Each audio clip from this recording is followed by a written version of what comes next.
गिरिवरधारी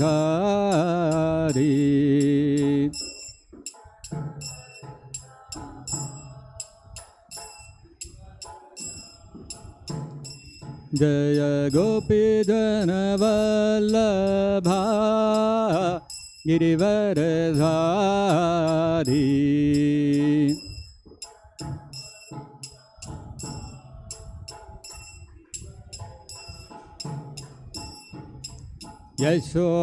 यशोदनन्दन व्रज जनरञ्जना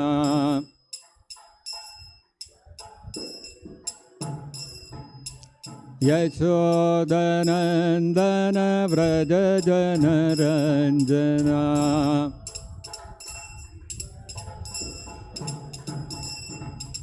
यशोदातीरा व्रज जनरञ्जनारी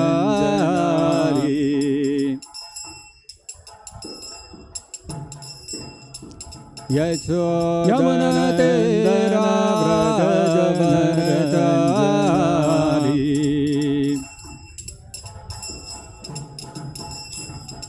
यशोदातीरा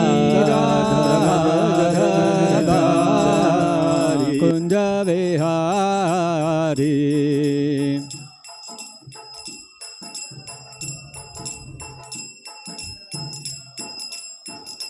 जय गोपी जन वल्लभा गिरिवरधारी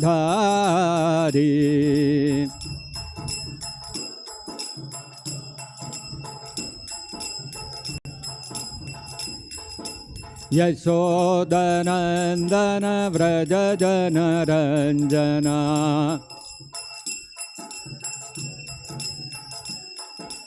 यमुना तीरावनचारी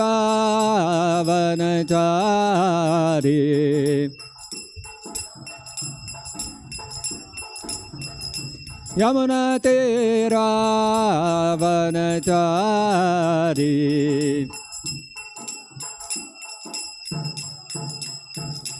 जय राधा माधवा कुंज विहारी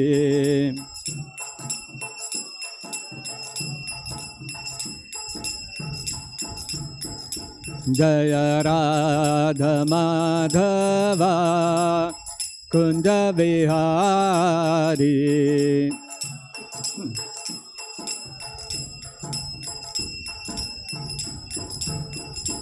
जय कृष्ण बलराम जय कृष्ण बलराम कृष्ण बलराम जय कृष्ण बलराम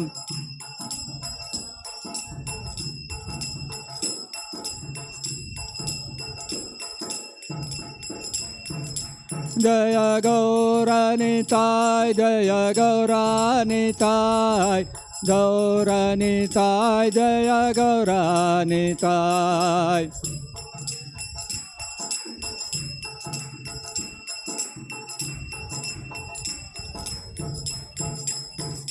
जय जय प्रभुपाद प्रभुपाद प्रभुपाद प्रभुपाद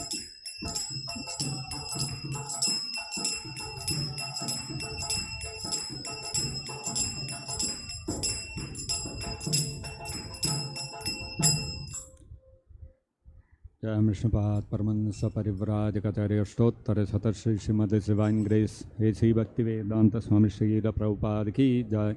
जय विष्णुपाद परमहंस परिव्राजकाचार्य अष्टोत्तर शतश्री श्रीमद डिवाइन ग्रेस श्री भक्ति सिद्धांत सरस्वती गोस्वामी महाराज की जय। अनंत कोटि वैष्णव वृंद की जय। प्रेम से कहो श्री कृष्ण चैतन्य प्रभु नित्यानंद श्री अद्वैत गदाधर शिवासदि गौर भक्त वृंद की जय। ग्रंथराज श्रीमद्भागवतम की जय। श्री श्री कृष्ण बलराम की जय। श्री श्री गौर निताय की जय। हरे कृष्ण महामंत्र की जय। जगत गुरु श्री प्रभुपाद की जय। निताय गौर प्रेमानंदे हरि हरि बोल। ओम नमो भगवते वासुदेवाय। ओम नमो भगवते वासुदेवाय। Om Namo Bhagavate Vasudevaya.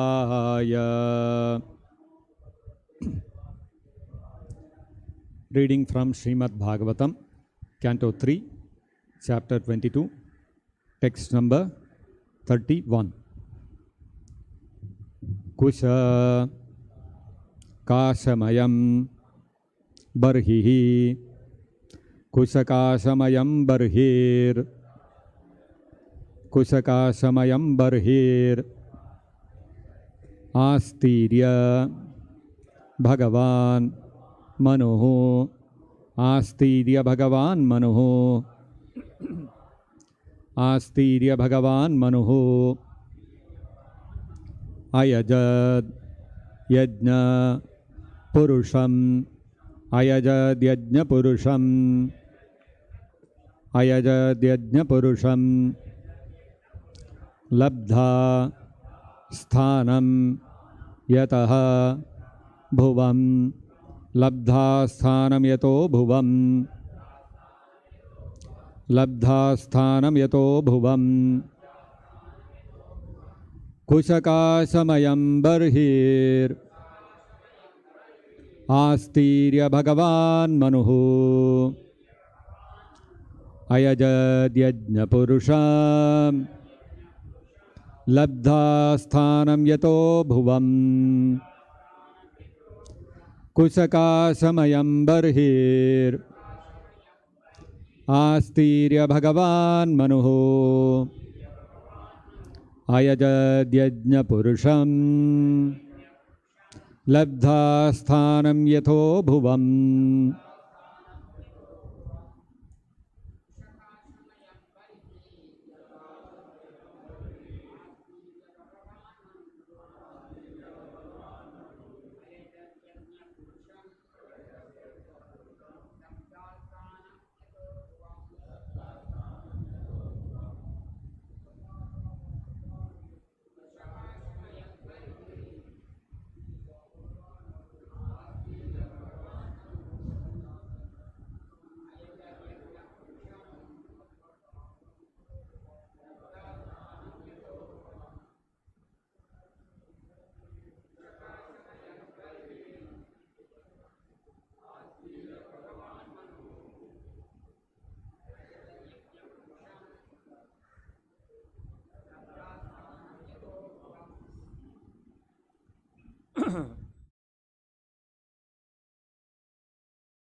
And of kasha grass, mayam made, barhihi a seat, astirya having spread, Bhagavan the greatly fortunate, Manuhu Swayambhuva Manu, Ayajat worshipped, Yajna Purusham Lord Vishnu, Labdha had achieved, Sthanam the abode, Yataha from whom, Bhuvam the earth. Translation and purport by His Divine Grace Srila Prabhupada. Manu spread a seat of kushas and kashas and worshipped the Lord, the personality of Godhead, by whose grace he had obtained the rule of the terrestrial globe. Kindly repeat. Manu spread a seat of kushas and kashas and worshipped the Lord, the personality of Godhead, by whose grace he had obtained the rule of the terrestrial globe. Purport by Srila Prabhupada. Manu is the father of mankind, and therefore from Manu comes the word man, or in Sanskrit, Manushya. Those who are in a better position in the world, having sufficient wealth, should especially take lessons from Manu, who acknowledged his kingdom and opulence to be gifts from the Supreme Personality of Godhead, and thus always engaged in devotional service.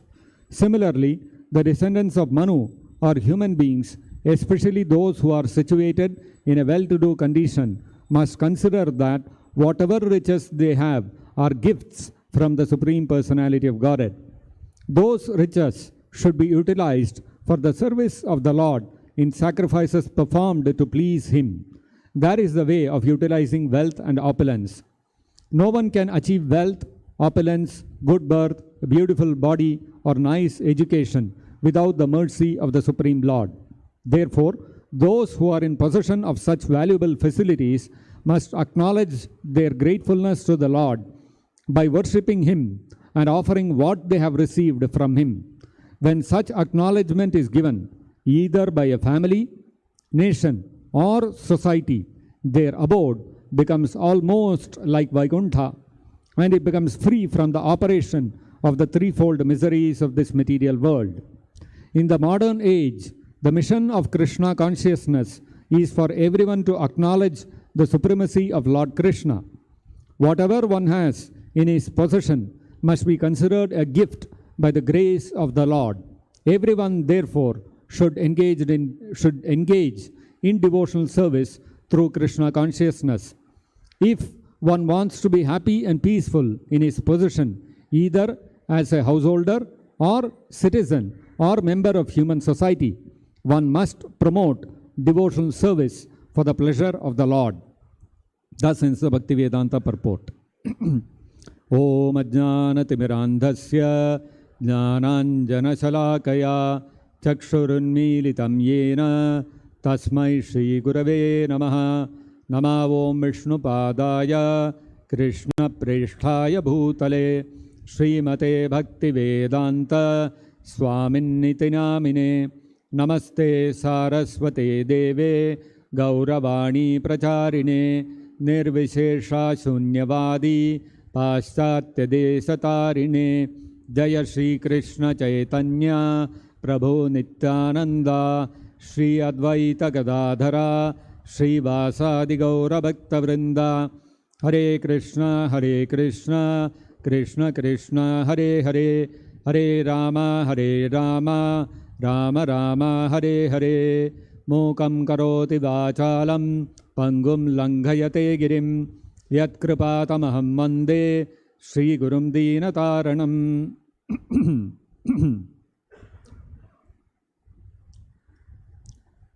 In the previous verses, we have seen how Swayambhuva Manu, having married his daughter to Kardama Muni, he had returned to his capital city, which was Barhishmati. And this Barhishmati is said to be located in Brahmavarta. And the speciality of Barhishmati, which Swayambhuva Manu made his capital city, was that was a place where Varahadev's hairs had fallen on the ground.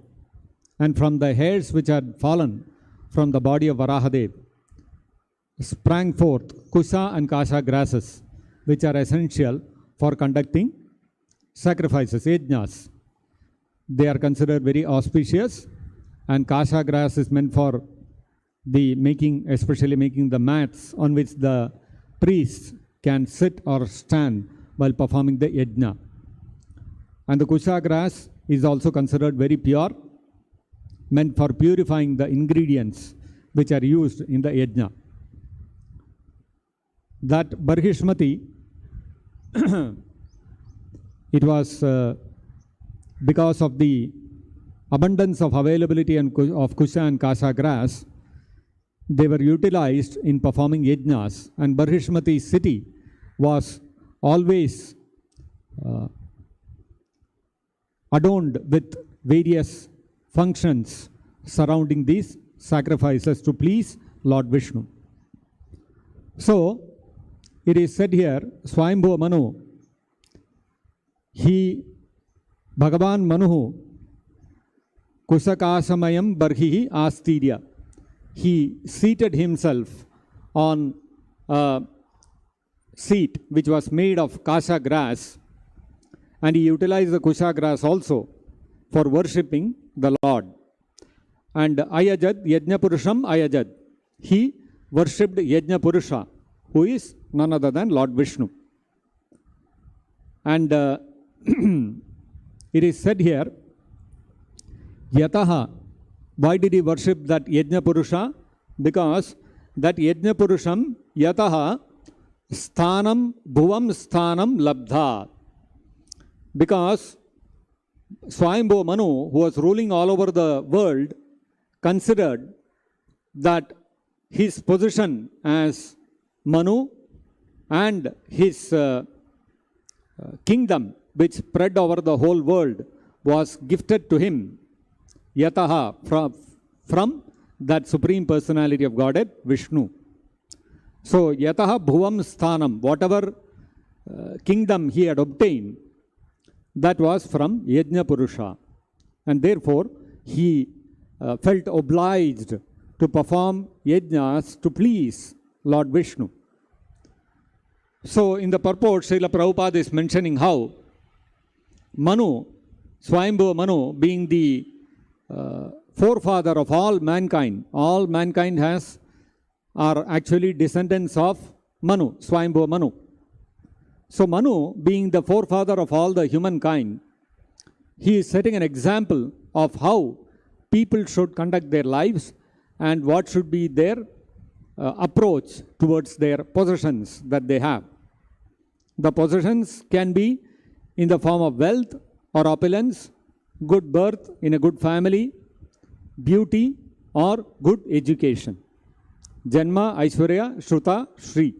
These are the four possessions that are aspired for by everyone. Beauty, good education, birth in a good family, and wealth. So, whatever possessions that one is having, how one should treat them, as Swayambhu Manu is setting the example here, that Yajna Purusham yataha bhuvam sthanam labdha. One must consider that whatever possessions are there with one, that is, all those possessions are gifts of the Supreme Lord Krishna. And acknowledging the gifts of the Supreme Lord Krishna, one should try to satisfy that Supreme Lord by performing yajnas. So, this example set by Swayambhu Manu is actually not unique in the sense that in the Vedic times, all the kings used to be Raja Rishis. They used to be Rishis in their consciousness while executing their royal duties as kings. Although they would live in the royal opulence and in the midst of all kinds of palaces, servants, armies, ministers, etc., still their thinking would be what we would call in modern days a sense of being representatives and not actual owners of whatever opulence surrounded them. So, these kings, because they would rule over the kingdom with a sense of renunciation of ownership of all these objects of royal opulence, therefore they were called Raja Rishis. This was expected of all kings. Another great example of a king who lived like a Raja Rishi is described in the Srimad-Bhagavatam in the 9th canto in the life of Ambarish Maharaj. Of course, there have been many kings like King Priyavrata and others who also lived such a life. But the life of Ambarish Maharaj is highly glorified because he lived a life which was the ultimate dedication of his royal life and his possessions to the Supreme Personality of Godhead, Krishna. In the Srimad-Bhagavatam in the 9th canto, it is said about Ambarish Maharaj, Savai Manaha Krishna Padara Vindayor Vachamsa Vaikunta Gunanu Varnane Karau Harer Mandira Marjanadishu Shrutim Chakarachyuta Satkathodaye. That Ambarish Maharaj, even though he was a king, how did he live? Savai Manaha Krishna Padara Vinde. He always engaged his mind in remembering the lotus feet of Krishna. Savai Manaha Krishna Padaravinde. He always remembered the lotus feet of Krishna. And Vachamsi Vaikunta Gunanu Varnane. He always engaged his words in describing the glories of Krishna. And Karau Harer Mandiramarjanadishu. Even though he was a king, he utilized his hands in cleaning, in cleansing the temple of the Lord. Harer Mandira Marjanadishu. Even though he was a king, he had an ample number of servants, still he personally engaged in cleaning the temple with his own hands. And Shrutim Chakarachyuta Satkatodaye. His ears he engaged in hearing only about the wonderful divine pastimes of Krishna. And not only that, Mukunda Lingalaya Darshane Drishav Tadbritya Gatra Sparshane Angasangamam Pado Granam Ja Tatpada Saroja Saurabe Srimat Tulasya Rasanam Tadarpite. So he engaged his sense of touch, sparsha, his sense of touch in touching the bodies of other devotees of the Supreme Lord. Tadbritya Gatra, Tadbritya, Britya means the servants of the Supreme Lord. Tad is referring to Krishna himself. Tadbritya, the servants of the Supreme Lord, meaning the devotees of Krishna, Sparshe Anga Sangamam. He, by touching their bodies, he engaged his sense of touch. Not only that, Granam cha Tatpada Saroja Saurabe Srimat Tulasya. He engaged with sense of smell in smelling the tulasi leaves which were offered to the lotus feet of Krishna. And Rasanam, his tongue, his sense of taste. In what? Rasanam Tat Arpite. Whatever prasadam was offered to the Lord, he would engage his tongue only in tasting those foodstuffs. Although he was the king, he could order any exquisite foodstuff which he wanted and he could enjoy it. But no, he would allow his tongue to taste only the food which had been offered to Krishna, not otherwise. And Pado Harehe Kshetra Padanusarpane Shiro Hrishikesha Padabhivandane. His legs he engaged in walking to the various places of pilgrimage such as Mathura and Vrindavan.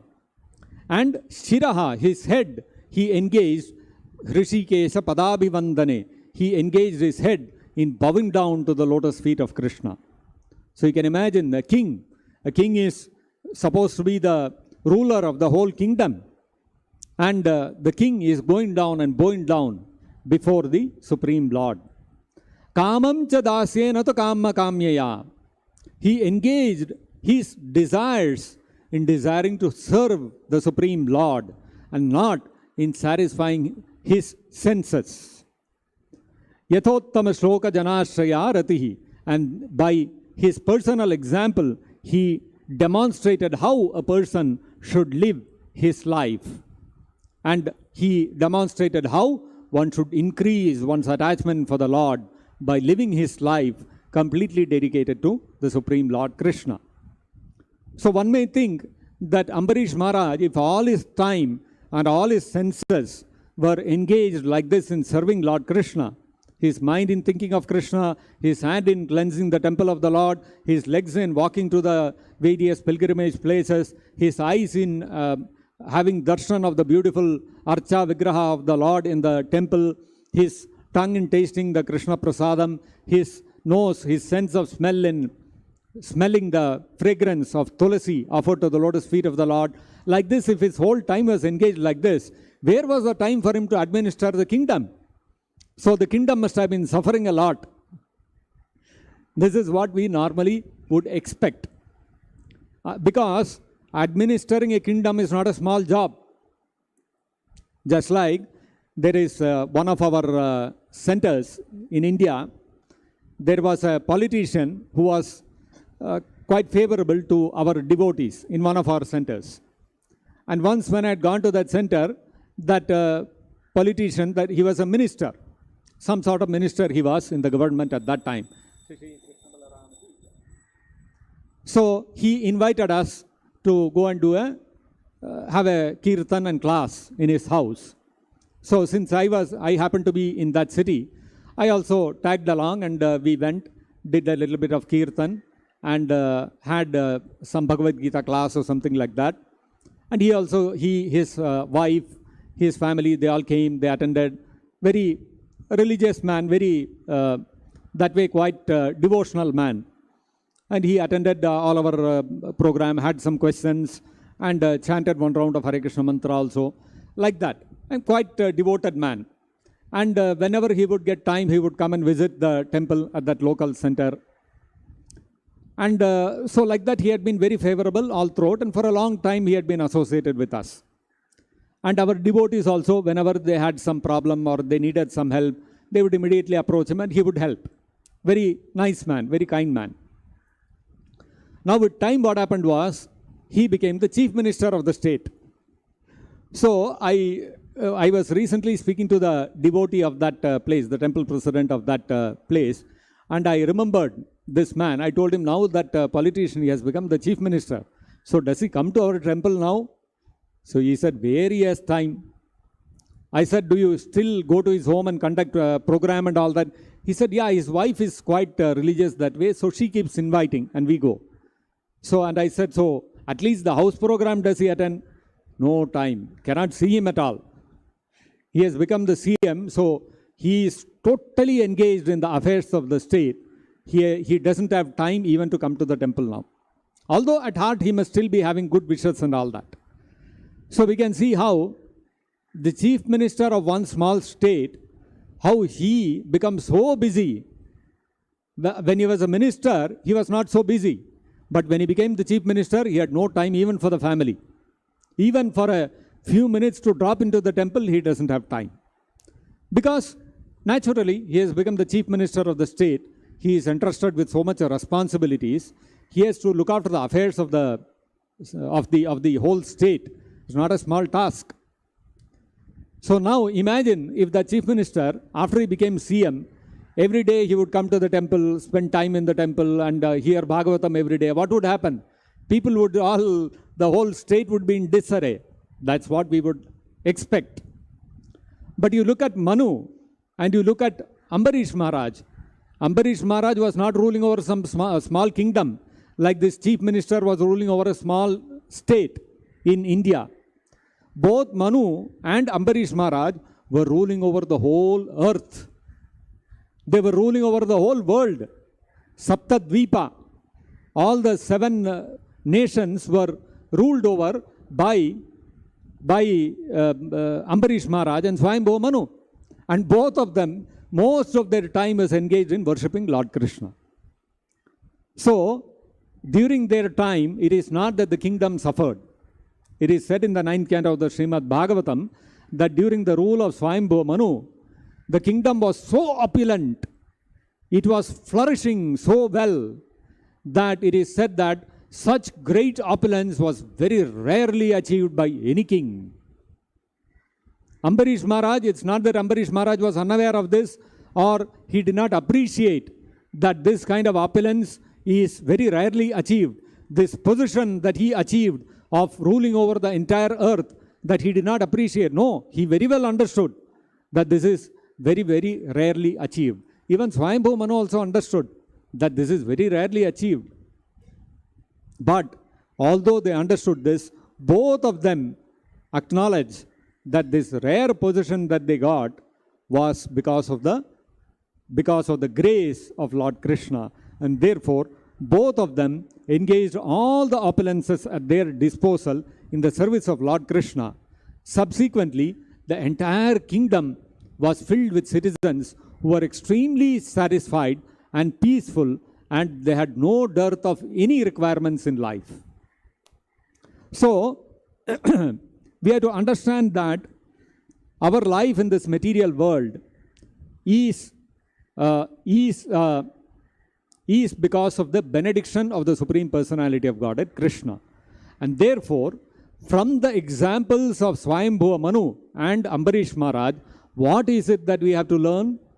what we have to learn is that the human form of life is meant to express our gratitude to the Supreme Lord Krishna for whatever we possess. This gratitude actually is seen in even the most backward of the aboriginal tribes. If you go to even the tribal people who live in the forest, who have no connection with civilization, they live by hunting and they live in the forest, they live either naked or have very minimal clothing. You know, those kind of tribal people also you go, they will also have some ceremonies where they will express their gratitude for some superior force. They may not know who is God and all those kind of things. They just know that there is some superior force above me, and they will have some rituals to express their gratitude. People who are a little more civilized, they will express their gratitude in a more refined manner. Just like the Christians go to the church and they pray that, oh God, give us our daily bread. Why are they going to church every Sunday and they are praying? Because that's the way they express their gratitude. And they thank the Lord every day for the food that they are getting. So the generally very devout Christians, when they sit at the table for their meal, they will pray and thank the Lord before having their food. So that is one step higher than the tribal people, that every day they recognize that today the food is on my table because of the Supreme Lord. And therefore, they thank God every day that way. So this kind of acknowledgement, this kind of expressing one's gratitude is actually a sign of an advanced civilization. Now, in the Bhagavad-gita, Krishna gives a little next higher step in how we have to express our gratitude. So in the Bhagavad-gita, in the 3rd chapter, very early in the Bhagavad-gita itself, Krishna introduces this concept of gratitude. Krishna says, Ishtan bhogan hi vo deva dasyante yajna bhavitaha tair dattan apradayebhyo yo bhunkte stena yeva saha. Krishna says that Ishtan bhogan hi vo deva dasyante, whatever you people desire to possess in this material world, so all your desires will be fulfilled by the Devatas. Why will the Devatas fulfill your requests? Because they are yajna bhavitaha. They are pleased with the yajnas you are performing to express your gratitude for whatever you possess. And Krishna further goes on to say, Tair dattan apradayebhyo yo bhunkte stena yeva saha.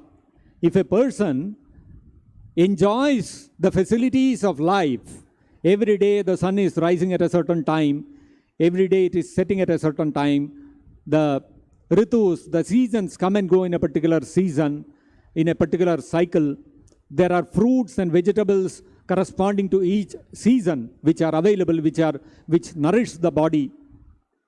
And like this, there are so many facilities which are provided to us in this world that we live in. So Krishna says, if we enjoy all these facilities, thinking that air is free, water is free, sunlight is free, and all these, without expressing our gratitude to the Devatas who are actually administering the universe and giving us all these facilities, then stena yeva saha, he is no less than a thief. A thief is a person who takes away others' possessions and enjoys it without expressing any gratitude to the person from whom he has received that object.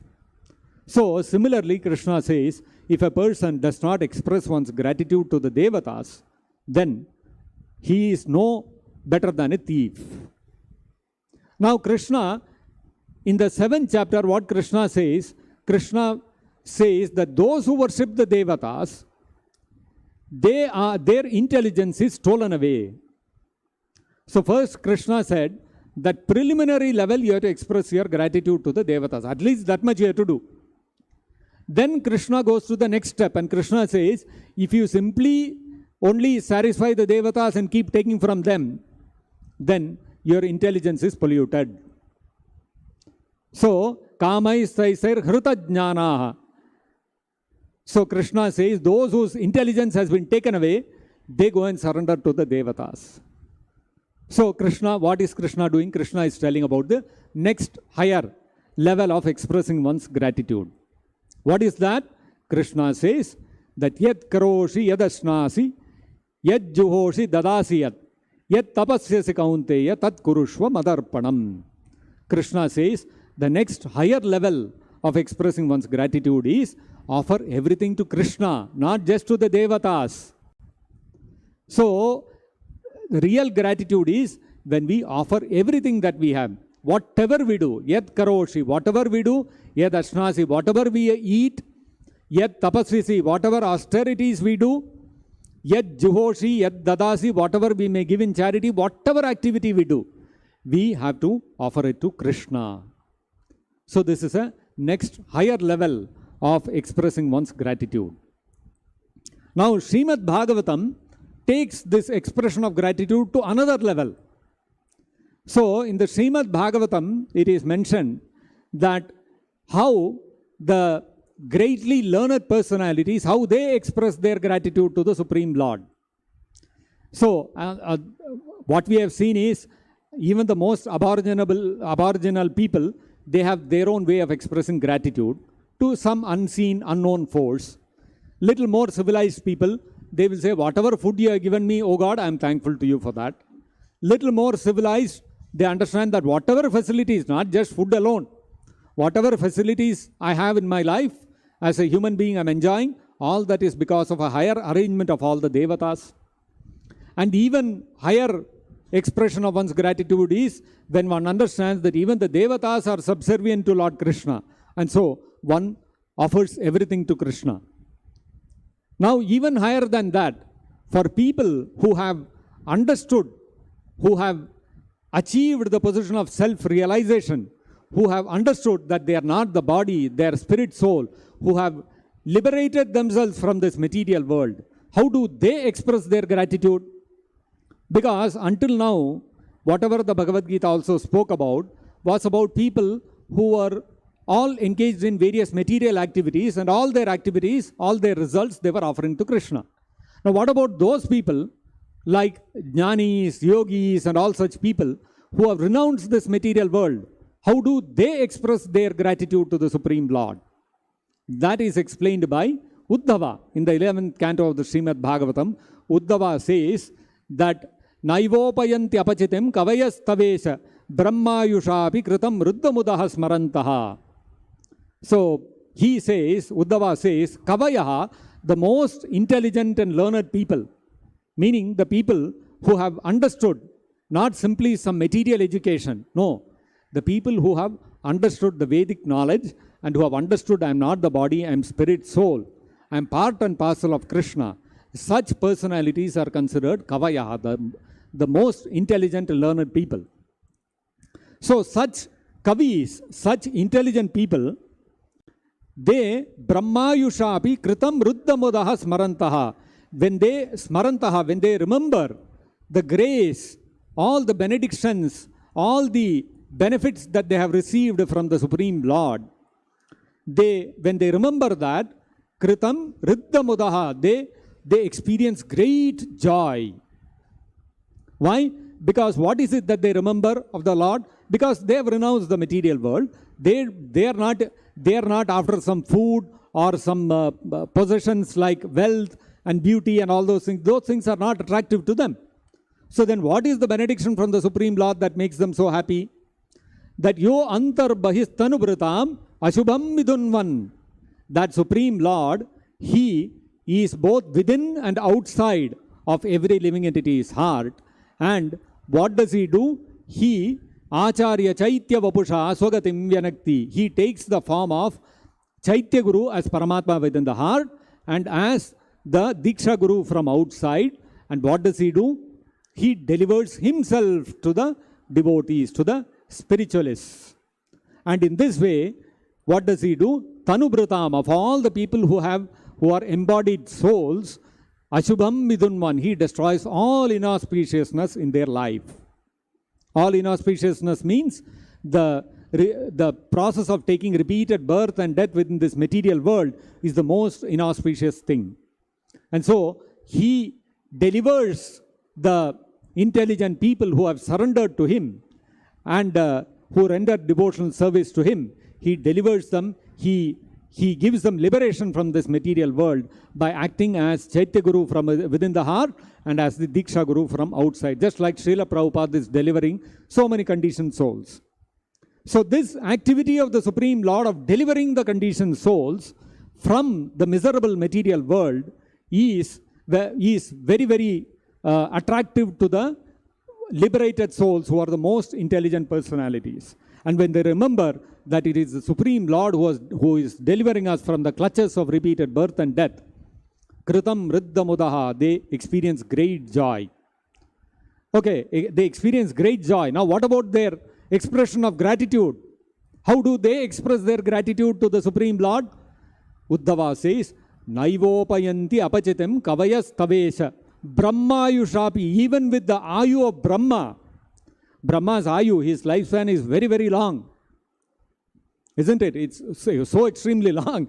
It is, in fact, unimaginable for all of us, the duration of the life of Brahma.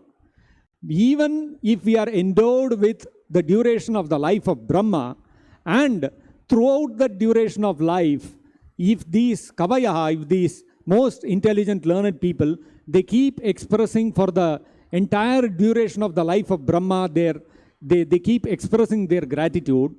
Naivopayanti, they are unable to express their gratitude in full to the Supreme Lord Krishna. Why? Because he is delivering them from the cycle of repeated birth and death. So, this is a really high grade of expression of gratitude. When one understands that the benediction that the Supreme Lord is giving us is far beyond our capability of expressing gratitude also. So that is a very high level of appreciation of the Lord's benediction. So because if we feel that somebody has done us some favor, we will go and say thank you. Now if the person has done a big favor, what we will say, oh, you did such a great favor. So I'm so grateful to you. Thank you. We will express our thanks to him in a more expressive way. Now suppose somebody saved your life or did some great favor to you which freed you from some great danger or anxiety. What you will do? You will go and tell him, I can never repay you. The favor you have done me, I'll never be able to repay you. I'll remember for life. Isn't it? That means the greater the favor, the more we feel we are unable to express our gratitude. So, the Kavayaha, the most learned people, they feel so much gratitude to the Supreme Lord that they inform the Lord that we are unable to express our gratitude to full satisfaction. To the extent that you have done this favor of liberating us from this material world, to that extent we cannot express our gratitude. It is not possible. Now, the expression of gratitude doesn't stop there. Now, what about the pure devotees of the Supreme Lord? Their expression of gratitude is on the highest scale. The pinnacle of expression of gratitude of the pure devotees is explained by Lord Brahma. After the Brahma Vimohana Leela, when Lord Brahma was satisfying Lord Krishna with his prayers, he was glorifying the Vrajavasis. And one of the things he mentioned about the Vrajavasis, he said that the Vrajavasis, they are expressing their gratitude to you. How they are expressing? Tatte anukampam susamikshamano bhunjanayeva atmakritam vipakam hridvag vapubir vidadan namaste jivetayo muktipade sadaya bhak. So he said, Brahma said, these devotees, these pure devotees, who are Vrajavasis, they are the topmost pure devotees. And their devotional service is of such high caliber that when they express their gratitude, how do they express their gratitude to you? He says, Tatte anukampam susamikshamano bhunjana eva atmakritam vipakam. Whenever there is a misery in their life, whenever there is a distress in their life, they feel grateful to the Lord. Can you imagine that? You see, people express their gratitude to the Lord either for the food they have received, or for all the facilities that material nature is offering us, or for all, like Manu is expressing his gratitude for all the opulence, for the great family he was born in, and all the beauty and the wealth and all those kind of things. So all your possessions, you can express your gratitude for that. Or you can express your gratitude to the Lord for liberating you from the misery of the material world. Now look at the unique expression of gratitude by the Vrajabasis. Their devotional service is so high, even when misery is cast upon them, they express their gratitude. Oh Krishna, we are so happy, that we are so grateful that you have given this misery in our life. So you see, how can we understand this? So Brahmaji is saying, Tatte anukampam susamikshamano bunjana eva atmakritam. Whenever a misery or distress comes in their lives, what they think, all this misery and all this distress is my own doing because of my own karma. Because of my karma, my past sinful activities, I should have got a mountain of distress. But Krishna is so kind. He has reduced it to a small quantity and he has given. Even this small quantity is given is unbearable for me. Imagine how much quantity of sinful activity I have done and how much distress Krishna has removed from me, for me. So Krishna is so kind. So Krishna, thank you for giving me only this little distress. So this is the expression of the gratitude of pure devotees who are on the level of Brajabasis. They are not expressing gratitude to Krishna for delivering them from even the material world. They are expressing gratitude to Krishna even for miseries which are inflicted upon them. And so Brahmaji is saying, because the pure devotees who are following the footsteps of Brajabasis, because they have this kind of feeling of gratitude to Krishna, so much gratitude they have in their hearts to Krishna, that they never question Krishna, that why Krishna this distress is coming in my life. On the other hand, they feel happy whenever distress comes, that Krishna is so kind, he has given only this much. Krishna, thank you, you have given me only this much distress. So because the devotees, the pure devotees have this approach towards life, and they have so much, their hearts are filled with gratitude to Krishna to this extent, Brahmaji is saying, Hrid Vag Vabhuvir Vidadan Namaste. Such devotees, with their hearts, with their mind, and with their words and with their body, they constantly are offering their obeisances to you, expressing and feeling that gratitude overwhelming in their heart. What happens is, Mukti Pade Sadaya Bhag. So for such personalities, Mukti or liberation becomes a rightful claim. You see, the expression of gratitude to the Supreme Lord or to the Devatas actually is the stepping stone to deliverance from this material world. Without that expression of gratitude, without that feeling of gratitude, one cannot develop devotion to the Lord and go back to Godhead. One cannot be liberated from this material world. So, development of gratitude in the heart is actually the very first step. And that is why Krishna says in the Bhagavad-gita, at a very basic level, even if you are not very highly elevated in spirituality and all that, even if you have so many desires in the heart, express your gratitude to the Devatas. If you are able to overcome your desires in the heart, you offer your gratitude to me, Krishna says. And that will develop us, that will develop our consciousness to the point of being able to understand, I am not the body, I am a spirit soul. And like this, the more we develop our gratitude, the more we become eligible for liberation. So, those who are striving for liberation, who are endeavoring for liberation, whose goal in life is to become liberated, they have to develop this gratitude for the Supreme Lord in their hearts. Now, in the Vrajavasis and such other pure devotees and the devotees who are following in the footsteps of the Vrajavasis, such pure devotees, their hearts are overflowing with gratitude for Krishna, so much so that they do not have to endeavor for, they do not have to aspire for, they do not have to engage in many austerities, they do not have to aim for liberation from the material world. Mukti becomes their rightful claim.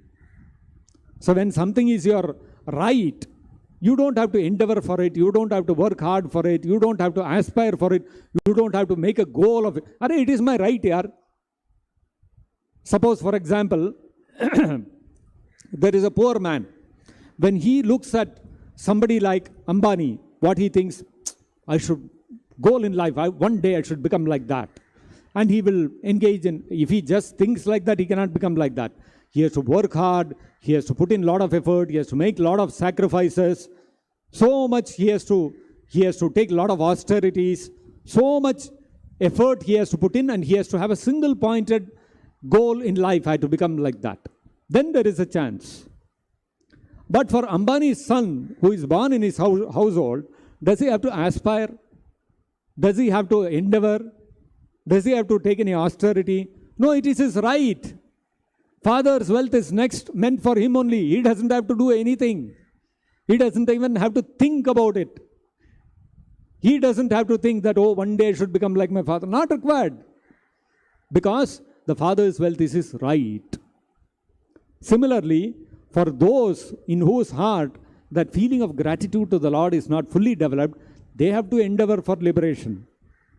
But the devotees of Krishna, the pure devotees of Krishna, the Vrajavasis, they are so advanced in their feelings of gratitude to Krishna that even miseries they accept it gratefully as the kindness of Krishna.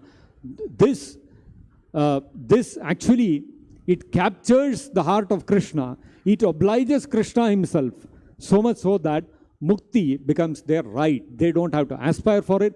They don't have to endeavor for it. They don't have to take any austerities. That's why you look at the Vrajavasis. They are never engaged in any kind of austerity. They are not studying the Vedas. They are not doing any. Their goal in life is not to get mukti. They don't aspire for it. They don't think about it. They don't endeavor for it. Nothing they do for liberation. But they are automatically liberated. Mukti pade sadaya bhag. Mukti has become their rightful claim. So, if we also want to become so advanced that mukti becomes our rightful claim, we don't have to aspire for it, we don't have to endeavor for it. All that we have to do is, we have to develop so much gratitude for Krishna in our heart that whenever there is any misery in our life also, we should accept it as the kindness of Krishna, the compassion of Krishna with gratitude. Even misery we have to accept with gratitude. If we develop our consciousness to that extent, then liberation becomes our rightful claim. We don't have to think about it. Such people are called actually Jivan Muktaha. Even within this material world, they are liberated personalities. If you look at all the Brajavasis, you look at all the, they never complain to Krishna for any problem that they had in their life. Even though Krishna left all the gopis and Nanda Maharaj and Yashoda Mai and went away to Mathura and then to Dwaraka, the Vrajavasis were experiencing great pain in separation from Krishna. Still, they never complained that Krishna, why did you leave us and go? Why did you leave us in such great pain and distress? They never complained. When Uddhava came with his message to the gopis, what did the gopis tell? Oh, Uddhava, what is this? Krishna has left us in great distress. What is this he has done to us? They did not complain. On the other hand, Radharani asked Krishna, Aryaputro adhunaste. How is Krishna? Krishna is doing well. If he is doing well, he is happy, then that's enough for us. The gopis, their level of dedication to Krishna is so much that they never thought about their own pain. The gopis were experiencing, Radharani was experiencing so much pain in separation from Krishna. She thought, I cannot live without Krishna. Let me die. Next moment she thought, but if I die, Krishna will become distressed. So I will not die. I will continue to experience this pain. No problem. But Krishna should be happy. You see, they never had any sort of complaint. For them, even their misery was to be accepted with gratitude that Krishna has given us. It is my own misfortune that this misery has come upon me. But Krishna is so merciful, he has reduced it and given. So if you have to make the generally what happens is whenever misery comes in our life, it is very difficult for us to maintain this kind of grateful feelings. If we become diseased and we fall sick, then 2 days headache and fever, oh Krishna, what to do? Somehow please save me, take me out of this distress. Why? I want to do service, Krishna. Why are you doing this to me? That is what will come out of our heart. None of us will think, oh Krishna, thank you so much for this fever and this distress. That shows that we are all neophytes. We are all not developed on the level of the Vrajavasis. But you look at the life of Prabhupada also. Prabhupada underwent so much distress just to execute the mission of his spiritual master. When he was in India also, his god brothers never cooperated with him, never gave him an opportunity to serve the mission of his spiritual master, Srila Bhakti Siddhanta Saraswati Thakur. How much difficulty Prabhupada had to undergo in India. He started the League of Devotees in Jhansi. That did not work. He came to Vrindavan, went and joined one of the mathas of his god brother. He was not encouraged there also. There also he was told, your plans are all too much big, so I don't think our matha is suited for you. You please go and do something you want outside. So they chucked him out of the matha. Then what Prabhupada did? Prabhupada somehow got convinced that Mrs. Morarji, and got a free ticket on board that Jaladuta, that cargo ship. And on the way he had 2 heart attacks. And still Prabhupada did not complain. Prabhupada did not ask Krishna, Krishna, I am doing this for my spiritual master, for you. Why are you putting so much difficulty in my path? Did Prabhupada say? No. Even in that condition also, what was Prabhupada's thinking? Make me dance, make me dance, make me dance. Make me a success or a failure as you wish. You see? That means Prabhupada was saying, if you want to make me a failure, I am grateful to you for that. See Prabhupada's, how Prabhupada's heart was filled with gratitude to Krishna, so much so that even if he had become a failure, he would have accepted it gratefully. So this is the mood of the Vrajavasis. So if we have to really become liberated, if we want to go back to Vrindavan, if we want to become one of the servants of the Vrajavasis, then first thing we have to learn is our heart has to overflow with gratitude for Krishna. To the extent that even miseries, we will be able to accept miseries in our life with gratitude to Krishna. That is the standard of devotional life of the Vrajavasis. So, no matter what state of devotional life we are in, even for a karmi who has very little realization of oneself, even if one is not in the bodily concept of life, the feeling of gratitude to the Supreme Lord is very essential, and that example is being set by Manu himself. And so Srila Prabhupada is saying that if one wants to be happy and peaceful in his position, one must express one's gratitude to the Supreme Lord, and by so doing, when such acknowledgement is given, either by a family, nation or society, their abode becomes almost like Vaikuntha. So, if we need Vaikuntha in our life, if we need Goloka Vrindavan in our life, then first thing we have to develop is gratitude for the Supreme Lord. So, I'll stop here. If there are any questions, one question we'll take. Yes. Raghav sir.